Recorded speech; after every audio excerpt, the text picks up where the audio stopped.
There was a lot of musical and personal difference between the two groups, even though they were both part of the British invasion, the Rolling Stones and the Beatles. Over the years, many have drawn analogies between the bands. One of these, according to John Lennon, the late leader of the Fab Four, truly repulsed him. Comparisons between the groups are understandable, given the cultural and musical impact they had on the creative explosion of the 1960s and beyond. But there is no denying the group's distinctive characteristics.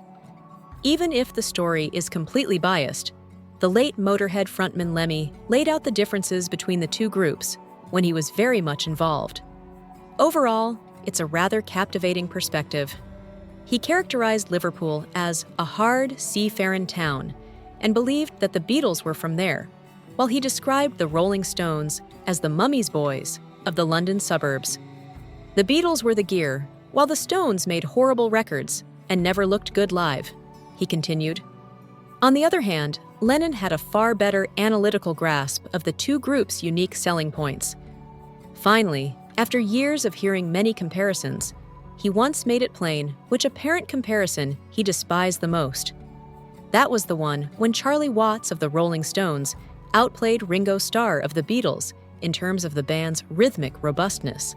Without a shadow of a doubt, both are superb drummers who played crucial roles for their clubs. Watts added a dose of humility to his band's raucous rock and a touch of icy cool jazz finesse to counteract Mick Jagger and Keith Richards' celebrity antics.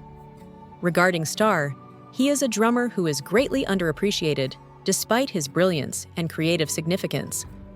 His work supported all of the Beatles' groundbreaking musical experiments and served the song, regardless of how unconventional they were.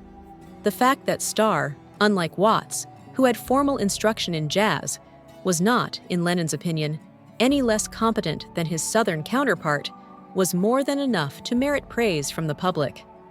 Ironically, Lennon remarks that he's not technically good in the same quotation where he praises Starr's skills.